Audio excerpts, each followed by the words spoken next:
好，按照时间线来说，不知火舞跟春丽一样都一把年纪的老 baby 了，人家春丽设定上好像也没有什么心仪的对象吧，所以人家年纪大了也知道开个武馆养老。咱们火舞跟安迪可是官方认证的小一对儿，只是求婚几十年了都没个结果，结果现在跑来 Metro City 跟街霸女角色们抢饭碗吃是吧？其实我明白，放在如今也有不少玩家对不知火舞的认知还是在隔壁王者荣耀上面吧。不过确实这种现象是非常常见的，至今也有很多年轻人分不清街霸和拳皇。不过对于我们格斗游戏玩家来说，不知火舞的诞生也是因为全世界第一个格斗游戏女角色春丽的诞生而诞生的，并且上一次能看到这两位女神相遇也是10-20年前的事儿了。如今时过境迁，我们终于能再次看到两位女神在同一个舞台争艳，并且带着她们高清 3D 的模型映入眼帘，实在是让人血脉纷张。但自预告发布以来，就有很多围绕不知火舞颜值的讨论。实不相瞒，3D 模型确实 DOA 系列没有对手，但放在2D 时代的时候呢，我就很喜欢拳皇13里的火舞造型，就是有一种昭和成熟大姐姐的感觉。你们最喜欢的火舞是哪一代呢？弹幕评论告诉我。想想以前我毛都没长齐的时候，我就在满是烟味的街机厅里认识了这位像素女神。小时候即便不懂得血脉纷张，但那个大胆又摇晃的致命武器，依然给我幼小的心灵带来了巨大的冲击。如今夜里经常逛3D 区的我呀，早已身经百战，再好看的角色也不过只是一具皮囊。我只和大家一样关心一件事儿，预告和解析看了这么多，所以不知火舞这个角色到底怎么样，够不够强，够不够色？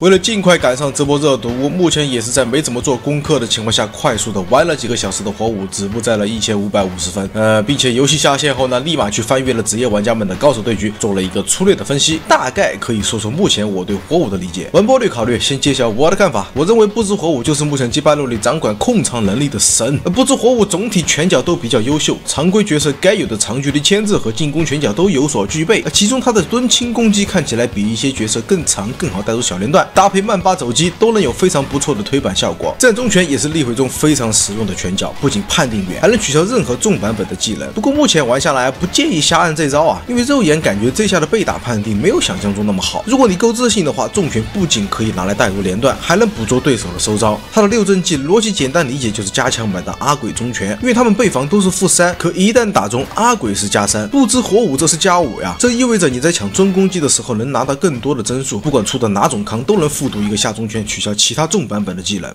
到这里啊，我想都不用想了，一定会有人说我啥年来各位龟儿不知火舞也没求得加增拳脚啊，这个鸭子耍起来真的太大脑壳了。是啊，他就和当初的特瑞一样没有加增的招，但如果大家在尝试进攻的时候用绿冲起手压制，或者用4HK 和反摇拳偷帧的话，那是不是一定程度上就弥补了这个问题了呢？虽然没有一个稳定的加增拳脚确实会让你在对局中考虑的东西要多一点，但这些不会太影响到角色整体的强度。绿冲任意+4就略过不提哈，火舞轻走击前 4HK 可以稳定+1，地面纵深龙轻拳铺垫反摇拳也能加增，这些都可以弥补这个小小的短板。加上火舞还有空中变向的攻防回报，还有那个非常难对策的轻脚 TC， 在我们还没有讨论到核心内容之前，就评估这些拳脚下来，也能判断这个角色几乎是全面的唯独他缺乏一个还算过得去的5阵技，所以集美光是有这么好的底子，还不足以成为掌管控场能力的神。而真正让火舞拉高上限的是他手中的扇子。看预告的时候，就有特别多的玩家在惊呼他的扇子能够多段压制，一定很强。但实际拿到手了，又不知如何正确的使用扇子制造控场的机会。起码在我打的第1天里，我遇到的玩家，包括我在内，都没有理解到火舞扇子的精髓，只是当做一个常规角色一样做一些非常常规的事情，都是用拳脚的力回拿下比赛。但实际看了一圈职业玩家下来，我发现火舞只要在中距离开始就能比较稳定的续扇子，尤其是面对没有飞行道具的对手，别人打力回想要进攻找机会，还得绿冲过108000里，而我们5玩家只要拉开距离就开始丢扇子，然后大胆的前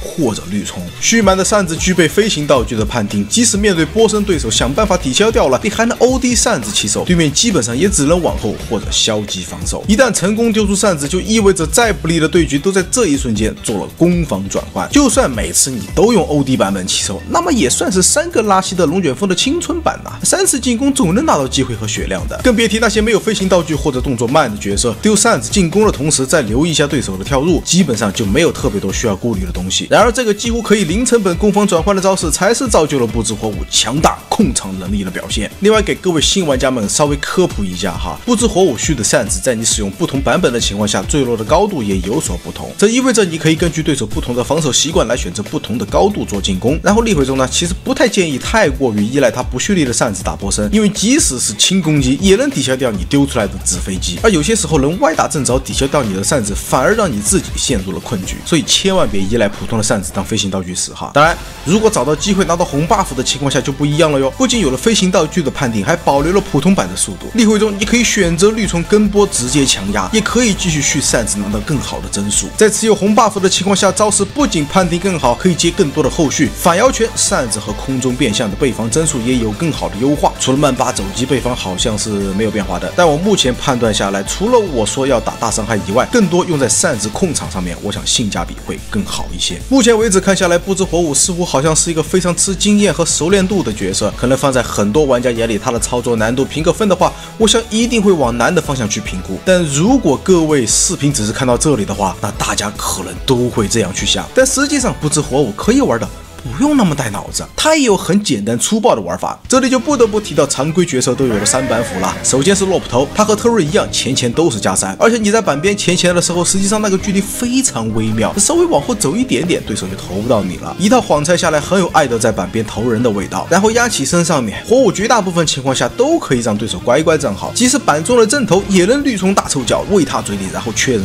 SAR。比较稳定的压起身，直接无脑选择 4HK 起手做延伸，逆回插合，不是中拳摸就是下中脚接绿虫，不管打没打中啊，也是无脑 4HK， 然后接一套民工连，打完绿虫再来循环，剩下的就是该立回的立回，该对空的对空。一个慢8走击到板边啊，就是重复我刚才说的这些。反正我就是这样一路没有学习什么高阶技巧的情况下，硬生生啃到了及格线啊，非常好使。总而言之，目前在我看来，火舞其实是具备一个亲民的下限和很高上限的一个角色。你说它很难吧？确实有点难，因为要掌控好扇子的时机，需要很多的练习。立回中的拳脚也要适应。但你说它简单吧？也确实挺简单的。常规角色的3板斧用起来，怎么也能跑进大师圈里跟别人较劲儿啊。不过是什么让我决定成为一名不知火舞玩家呢？那肯定还是那无法跨越的雪山和溪流旁茂密的森林，让我义无反顾选择成为了一名不知火舞玩家，是要一同与他在 Metro City 探索，遇见更多值得留恋的故事了。那差不多以上啊，就是本期视频的全部内容了。这儿也是通宵干完了整篇内容，回归了以前高创的质量，应该是赶上这波热度了吧？这次数据一般的话，我真的就很受挫了。不过也是因为我马上就开始上班了，就又回到没有什么时间更新的阶段了。总之，